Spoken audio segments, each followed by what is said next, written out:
Everyone, to this public meeting for the Transportation Management Area Federal Certification Review. Today is May 3rd, 2022, and my name is 𝐲𝐸𝐷𝐸. I'm the Executive Director of the Space Coast Transportation Planning Organization. So we're just really delighted to see many of you here to learn about the federal process requirement and the importance of transportation planning for the Brevard area. So let's start out with why are you here? The federal certification review process occurs every 4 years, and our last review was in 2018. The purpose is to evaluate and certify the Metropolitan Planning Organization, or MPO, process for the Brevard planning area. The MPO process is described in a very detailed and lengthy set of federal requirements, best practices, and recommendations as a condition of receiving federal funds. We are 100% federally funded. We've spent the day with the federal review team, and now we'd like to get your feedback and ultimately learn how we can improve our planning process. The Space Coast TPO and member organizations and staff are responsible for ensuring the citizens of the Brevard area have their interests and concerns taken into account in the transportation planning process in order to develop the best transportation system for our area. So it's important that the TPO and staff ensure transparency and accountability to the federal review team, our local governments, but most importantly, to the public. So we want to ensure that we have a comprehensive, safe, efficient, and reliable transportation system. So why are you here? Well, part of this review includes seeking the public's input. So we'd love to hear your perspectives regarding the TPO's transportation planning and programming process. Some of our partners include FDOT, the Florida Department of Transportation, Space Coast Area Transit, USDOT, all 16 of our local jurisdictions, and of course Brevard County, our modal partners, but most importantly, our citizens. We don't take this process lightly. It involves not only the Space Coast TPO, but the Federal Highway Administration, Federal Transit Administration, FDOT, and of course, you, the public, and our many stakeholders. So we've been here all day with the federal team. We have Ms. Teresa Parker with Federal Highway Administration and Mr. Joseph Sullivan as well. We have both of our DOT liaisons, Rakenya and Tyler. Thank you very much. And so we also have Rob Shannon with the Florida Transit Administration on the line. So we're very excited to be here today. So what is the role of the TPO? We coordinate transportation impacts and improvements. We establish transportation policy, develop transportation plans to fix short and long-term needs. Projects are planned, selected, and prioritized for implementation to improve regional mobility. It's a comprehensive process. It involves 19 elected officials, 5 county commissioners, 13 city council members, and a port commissioner. Someone needs to be looking at the big picture, coordinating and planning among the different modes of transportation. So it's critical that we view transportation holistically and that we talk to each other about how to improve it. And the TPO is a forum where those discussions can occur. Who informs the process? Organizationally, we have 5 advisory committees to the TPO governing board. We have a TPO executive committee, a technical advisory committee, a citizens advisory committee, a bicycle, pedestrian, and trails advisory committee, and then the Transportation Disadvantaged Local Coordinating Board, which we support, Space Coast Area Transit. And of course, they are all advisory committees to the TPO governing board. Sunshine Law applies to all of the committees and the board members. So why is this important? This planning and programming process describes how a significant share of federal transportation funding is spent. Because of the limited funding, The Space Coast TPO must collaboratively prioritize the regional needs and determine the best and most economical solutions and within the community's context. So how is that done? All transportation planning in the federal government supports what they call the 3C process. It is continuous, comprehensive, and cooperative. Continuous means you don't put it on a shelf. We do all these plans, but you don't put it on a shelf and you forget about it. Circumstances change, needs change, but there has to be an ongoing planning process. It needs to be comprehensive. Think about transportation as a comprehensive system of ways that things and people move around. It's just not about roads. Cooperative. We work cooperatively with our federal and state partners, but we have a local voice in transportation for our communities. Our governing board are the managers of the 3C process. They represent Brevard County, and they determine what those projects and plans are going to be. And just some of our core work products, we have the Unified Planning Work Program, the Long Range Transportation Plan, a congestion management process, a transportation improvement program, and a public participation plan. And just to show you what is the relationship between all these core products. The Long Range Transportation Plan, it's a 25-year plan, and it's the vision for our future. It lays out what do we want to be when we grow up. It provides the framework for choosing cost-feasible transportation projects that are ready to move forward in the next 5 years will be added to the TPO's list of priority projects, which is a short-term list. And when a project receives funding, whether it be state or federal, from the DOT's work program, then it's added to the TPO's Transportation Improvement Program. And of course, that's real money on real projects that improve safety, economics, quality of life for Brevard County. Our current TIP for fiscal years 22 through 26, that 5 years, has over $1 billion in transportation projects for all modes that is coming here to Brevard County, and that's very significant. And at the bottom, our Unified Planning Work Program is basically our business plan. It is the mechanism a TPO uses for guiding and funding the work of TPO staff. It shows how much is being budgeted for TPO activities. What type of studies are we doing? What are we focusing on? And to help inform those transportation decisions, we must monitor the conditions to identify problems. And we do this annually through our State of the System report, which is not listed on here, but it is our congestion management system. We monitor how high crash corridors, congestion, and trends in transportation, and that is extremely important when you have limited funding. And then finally, the public participation plan. It tells the public how we're going to interact with them and gain input on various decisions. And that is one of the most important things because our citizens have a stake in it. And it is always important that we hear what our citizens have to say. And so we are at the point now where we just really want to hear from you. To learn more about the Space Coast TPO, you can go to spacecoasttpo.com.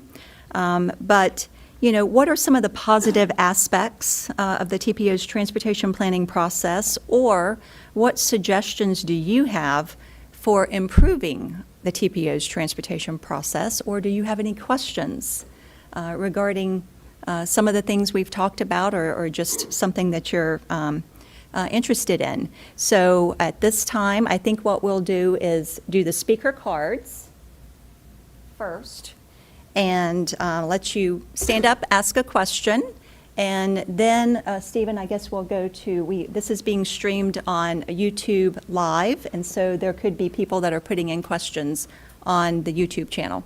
So. Let me just call the name and so it's read aloud for the record. Sure. The first gentleman is Mr. John Dillon from Cocoa Beach. That's me. All right. Want to come on up? Do you want to come here, or do you, okay, that's fine, wherever you're comfortable. About a 36-minute speech here. Yep, got it. Thank you. Thank you. My concern is the lack of the work for people disabled. Okay. There's no beach access for people with disability.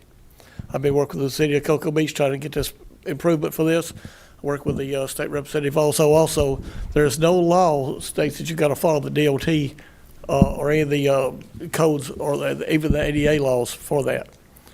There's no reason not to. So I think your department, for its transportation, your transportation is from everywhere you go, including to the beach. They need to go back and work it so they will follow all the beach access and design and built with a remodel or whatever within the ADA design standards, which I've given that to the people before, and I can give you all a copy of that also. And again, I will say again, I'll volunteer to help get that worked out to do that. Yes, sir. And what area specifically are you talking about? Transportation to get to the beach, or you're talking about? From the parking lot to the beach. Gotcha. That's transportation. You've got to get there. It's like some of the city of Cocoa Beach are doing some with the coquina rock. I told them that will not work on a wheelchair or walker or cane. You're just inviting somebody to fall. They've remodeled several of them. I've showed the design package and finally stopped one of them for my comments. They're designing it totally wrong for what anybody with a disability. All right. So that's one thing that your department, transportation includes every type you use, including the beach access. Well, we So will- y'all need to wake up and be thinking about that, because the worst case is, say 20, 30 years ago, it was different. Nowadays, there's always lawsuits. There's no need to do a lawsuit. Do it right and help people with a disability so they can get to the beach the way they should. There's many ways to do it, simple and cheap ways to do that. So again, we need to kind of help, give me a call, email me, whatever. I'll help people do whatever needs to be done to get that done. All right. Well, we will definitely reach out to, I think, our Cocoa Beach partners. This is not just for the city of Cocoa Beach. This is for Under- Brevard County. Understood. Period. Yep. Okay. Very good. The cities, they've understood my ways with that, Gotcha. but everybody else sees that the same situation. That is a very, very good comment. We need to be mindful at all times for folks that, do not have the mobility to get around. So thank you for that comment. Also, not only for the ADA design for the certain like coquina rock, that's bad also when the paramedics put their cart and they're trying to roll somebody on the coquina rock back to the permit, to the vehicle to haul them to the hospital. It just sinks in the ground. Okay. So there's a lot of things, but ADA is the main transportation for them. Okay. Thank you, sir. All right. The Miss Wendy Ellis, Space Coast Advertising. I know that one. Thank you, Georgiana. I don't really have a question per se, but I just wanted to come tonight and thank the Space Coast TPO for their partnership. Our agency, Space Coast Advertising, has represented the Space Coast Area Transit for over 25 years and 5 consecutive public bid processes. And so we've had the opportunity to reach out to the Space Coast TPO and to work with them very closely over those years. And especially, Georgiana, I will say, since you have become director, the partnership has really expanded. And anytime that we do a public outreach, the first people that we reach out to are Abby and Sarah and Kim to see how we can work together, and vice versa. Whenever they have an opportunity to reach out to the public, they reach out to Space Coast Area Transit, our agency, to see how we can collaborate and make these type of outreach events more successful and get more people involved. And so some of the things that we have, for example, Clear Channel Outdoor sells all of our transit advertising. And in exchange for the privilege of selling transit advertising for Space Coast Area Transit, they give us billboards that have over 1 million impressions every year. And so those billboards go to help promote our partnership, and they're free for us to help promote our events and to get the public more involved. So that's just one of many, many ways that we are able to work together to get the word out about special events. We have something very exciting coming up that we're collaborating on. which is the Tourism and Transit Summit this year, and the theme is From Earth to Space.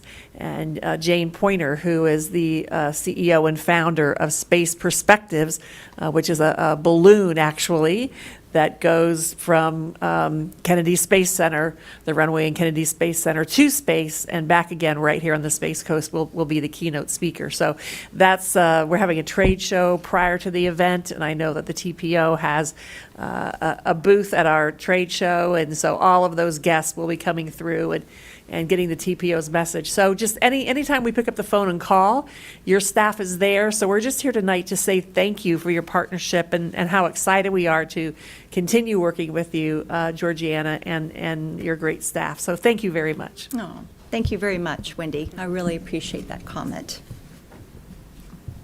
All right. So the next speaker, Robert Bartow. I'm fine. Either way, yeah. Hi, everyone. Thanks for having me today. My name is Robert Bartow. I am a new resident to Brevard County. I moved to Cocoa Beach in January, but I am sort of here with a dual role as a resident. But also, the reason I moved to Brevard County was because at the beginning of this year, I started a new role with the East Coast Greenway Alliance. I am the Florida coordinator for the entire state. For those that don't know, the East Coast Greenway is a planned, designated, protected, multi-use trail that runs along the entire eastern seaboard, all the way from Maine down to the Florida Keys. I am the coordinator for the entire state of Florida, so that goes from north of Jacksonville all the way down to Key West. It's about 600 miles. Florida is the largest single state along our route, and it's about 30% done so far, so there's been a lot of great work has been done, but still a lot that we need to accomplish. So in that role, I want to give big kudos to Sarah and all the staff at the Space Coast TPO. They've done a tremendous job getting me up to speed with the projects that are already on the ground or in the works. There are some great examples of trails that have already been done in Brevard County. Titusville has been designated by the state as a trail town, and they've fully embraced that as a driver for tourism, economic development, as well as their local quality of life. The Zoo Trail in Vieira is amazing, and in the south of county, there's a large section of improved sidewalk on A1A, which is part of our designated East Coast Greenway. So thanks to them for all of the work that they've done already, but my main takeaway as a citizen and as a resident today would be to continue to focus on trails. What's really needed to turn this from a trail that people in the immediate neighborhood enjoy and can use recreationally into something that's a destination, something that is a way of life for people in the entire county to get to work, to use year round, is connectivity. So individual trails are great, and I use them. I'm in Cocoa Beach, and I actually biked here today, and mostly was stress-free. There is a nice path. There's a few kind of pressure points, but the number one thing I would say is to continue to fund and advocate for these trails to make a connected network. And that really is what takes them to the next level. So there's tons of benefits, and I don't know if we're doing the council 3-minute rule. I could talk for hours. I'm happy to share my information with anyone that likes to talk more. And to Mr. Dillon's point, it's not just for cyclists. It's for people with disabilities and wheelchairs, people that can't drive for any reason. It's for mothers with strollers. It's for everyone. So it's really important that we continue to build and advocate for these trails, and I hope that you take that into account going forward. So thank you. Thank you so much, Robert. I appreciate you being here, and that is a very good point. Everything that we do, it's about improving transportation and mobility for all. And I very much appreciate you making that comment. But thank you very much. Okay, and the last comment card I have is Mr. Bill Hodge from Cape Canaveral. We're concerned about the plans to put a roundabout in Cape Canaveral. And even though the survey of the citizens in a beautiful presentation, 84% of the people said they didn't want it, but yet FDOT is still continuing to push it and try to brainwash the citizens into liking it. That's my viewpoint anyway. So we just want to voice our opinion. We don't think a roundabout's needed. some improvements to the road is needed, but not a roundabout. And for some reason, the city staff seems to be sold on it, but the citizens aren't. So anyway, just Well- want to let you know. Yeah.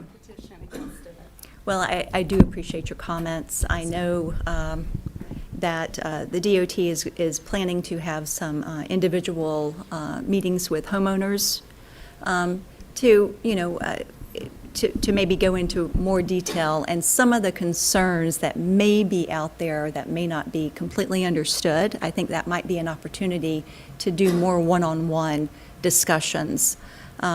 So, we support Vision Zero. Our governing board wanted us to go after the goal of 0 serious injuries and fatalities, and that some of these FHWA proven countermeasures, such as roundabouts, is one of the ways that we can get there, diverging diamonds.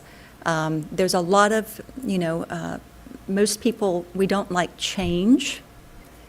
Changes in traffic pattern is uncomfortable.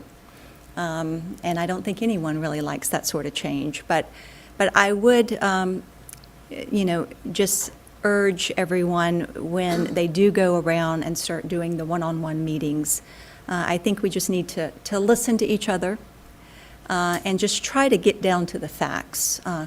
And at that point, if you still don't agree, then you don't agree. But I think it's worth the effort for the vision that I know that Cape Canaveral wants for their community. And you can't, particularly, you may not be able to have one without the other, and that is to make that beautiful corridor a sense of place instead of, just a wide open area where the pedestrians are very much at risk. So I appreciate that. I'm not discarding it in any way whatsoever, but I would certainly encourage everyone to just maybe attend one of those one-on-one meetings or homeowners meetings or small group meetings. I know that I'm going to be there when the DOT starts having those, and I think there's one coming up.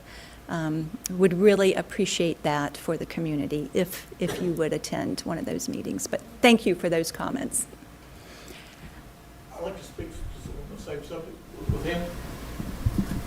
There was a meeting back in, I think it's in October, I think it was, at Radisson.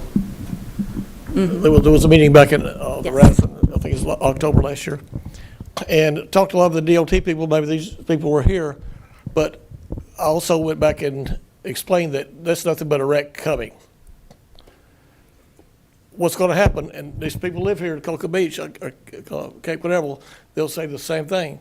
They won't be running on A1A. They'll be driving on the side streets.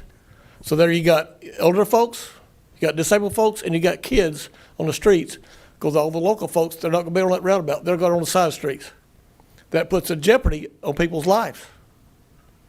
I've gone through my comments with a detailed explanation against that, and the city of Cape Canaveral has that also, a copy of that. It's nothing but a disaster coming. A lot of people we talked to at the Radisson, people from up north that used to have towns that had the roundabouts. They went back and got rid of the roundabouts because it was disaster and wrecks happened over and over and over again. But we got to, I shouldn't say what I want to say. There's some people that think that's the cool thing, we got to be that cool, that's what Europe has got. Go back and check with Europe because they're going to get rid of the roundabouts. It's a disaster coming. Well, I appreciate your comments, sir. I, again, would very much encourage all the residents to just perhaps attend those small group meetings, and let's just kind of look into the data and the facts. But I respect and appreciate your comment. I really do. My experience, what I've been doing through engineering for several decades, my responsibilities is design review packages. From civil all the way to the complete package. Well, that's what I've seen, these designs or packages they've got are nothing but disaster. That's my job, is go back to design review. That's what nothing, it's just time coming. And you don't try to create accidents, you prevent it. A roundabout with the speed of the volume of the traffic, it will not handle that. The little video that came on there was nice and pretty. It looked like Sunday morning about 7 a.m. Yeah. The 18-wheeler makes a turn and the back tires goes over the curb. There's nothing, they didn't go back and rethink it and get rid of that roundabout. Understood, sir. I think that I think that the DOT doesn't have any interest and creating more accidents on A1A, and I can assure you that the TPO doesn't. We want just the opposite. So I appreciate the comments. I'm urging everyone to please attend the small group meetings, and I think that would be very helpful. Well, after all these meetings, I would hope they could do an accurate survey of the people. Right. Because they act like they don't want to do anything the people don't want, but I'm telling you, the staff of Cape Canaveral is pushing stuff that the citizens don't want. I just guarantee you that. Thank you, sir. All right. Yeah, thank you, sir. I do appreciate your comments. I'm certainly not discarding them. I do appreciate that. Oh, yes. Miss Eva. Okay, I need this. Thank you so much. So I am here on behalf of a couple of different organizations. I am the vice president of the Vieira Company, and we are here as a partner to support the TPO. We've always had a great relationship, and we appreciate being part of your planning process and being part of building the roads and building a community and making things safer. But also for Transit One, which is a public transportation advocacy group, which I am the chairman of. And the TPO has always been so supportive. You've come, you've spoke to our meetings, you've helped us get the information and the education out to the community that's necessary. You've always been such a tremendous partner. And finally, I've been involved with many different TPOs. I don't think I've ever encountered staff that are more passionate about what they do than you and your staff. They're not just your typical TPO office where it's a government office and you stamp your correspondence and answer your phones. These are people who are really passionate about what they do, whether it's safety or trails or bikes or pedestrians. I've never met that level of passion in what they do. And so thank you from the bottom of my heart and from the organizations that I'm involved in and where we get involved with the TPO. Just our first mobility fair at Addison Village Club was such a huge success, and we're so happy to help get that message out as well. So it's just been a great partnership, and hopefully, and I'm sure it will continue in the future, but thank you so much. Thank you so much, Eva. Appreciate you being here. All right. We're going to go ahead and see if we have any comments online. Yes. I do just want to remind our guests here in the room, we're going to have you'll have the opportunity after Georgiana concludes, after we see if there's any online comments, to talk with staff further. Here in the room, we have little learning stations where you can visit and do meet and greet with the staff, and we're here for you for a while. So let's see, we have any. Abby, I do have them up. Okay, here if perfect. you want me to Thanks, go through them. The Miss Lori Nadine says, has a comment that roundabouts are hard for seniors. Vieira was on top 5 for accidents. Consider seniors too, please. Well, that is a very interesting comment, and I do appreciate that. I know that there are a lot of fender benders at the roundabout on Wickham, but what is really significant about that is that no one has died at the roundabout. But when we compared intersections within several miles of that roundabout, we've had fatalities and very serious injuries. So that is the whole reason why it's a component of the overall package. So I just want to put that out there, but that is a very good comment coming from a senior, so I do appreciate that. And then the other one, Abby. I can take the next one. So our next comment says, it doesn't look like there are many citizen comments for this meeting. What outreach was done to encourage citizen participation? And so I can speak to that. We have been promoting this meeting probably for about 8 weeks. It was placed on our website. We also put it in multiple communications outlets, whether that was through social media, through our press release, or through our both of our newsletters. We've also asked some of our community partners to share it. It was also featured in the hometown news. So we've kind of gone above and beyond. Obviously, we've always loved more public participation. If the public didn't have a chance to attend either virtually or in the room tonight, people can still make comments from a week from now till May 10th. So if you know friends, family who would like to still submit a comment, there is a way to do that, and they can email us directly. Information is on our website, or you can visit one of our staff members. All right. Any other? right. Abby, no. Just a couple comments about the audience.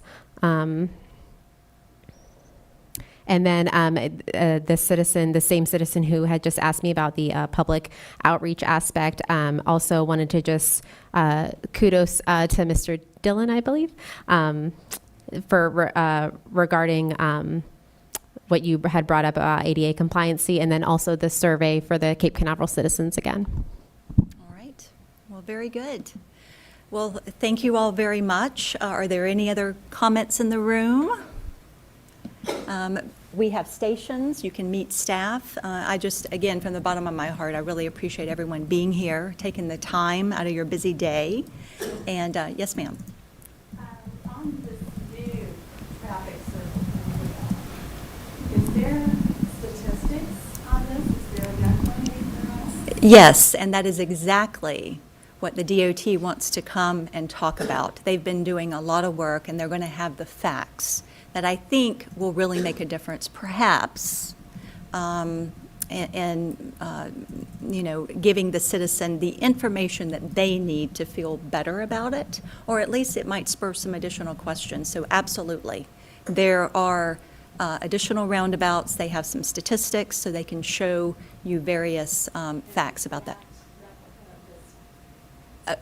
Yes, or something similar. Well, I will say that, you know, there is differences between traffic circles and modern roundabouts, and I'm not an engineer, but that's what the department can best talk about, because they are, you know, they're all a little different. And so I think that is, the department can do a better job of really discussing that. The communities are different too. We have a lot of events. Sure. We have a lot of traffic. Yep. Tourists. We have a lot of cruise passengers. They're not familiar with the area. I had them stop in front of me on A&A. But, right. They're looking, sure. Yeah. Kim, did you want to speak to? If you don't mind, I was Not at all. going to take a few minutes. I'm Kim Smith. I'm the Education and Safety Coordinator for the Space Coast TPO. I also am the Program Manager for the Vision Zero program. And just in general about roundabouts and what FDOT wants to build are modern roundabouts versus traffic circle. I believe the one out here is considered a traffic circle. And what Georgiana quoted is true. There have been 0 traffic-related fatalities at that traffic circle. Just very much in general, think about a roundabout. It eliminates all left turns. A left turn is probably one of the most dangerous movements that you will make in your vehicle. And when you left turn and you haven't seen a car that's coming, you have those very high impact T-bone crashes that seriously injure or kill people. So that's one thing that makes it safer. It also, you might have, I'm not going to disagree with you, you might have a little bit more paint removed from cars, some dented bumpers, but you're going to eliminate, like I said, those serious injuries and fatal crashes. Statistics as a whole say that a roundabout can eliminate fatalities from an intersection by up to 90%. And you can't argue with those numbers. And that's, like I said, that's across the board. And to think that it wouldn't work that way in Brevard, I don't know why. It's that little bit of uncomfortability too when you go into it that people have to stop and think. So many people are doing things behind the wheel of a car now that they shouldn't be and not paying attention. You go into something that's a little different, that little bit of uncomfortable makes you slow down, makes you pay a little bit more attention. And these are just some of the reasons why they are safer.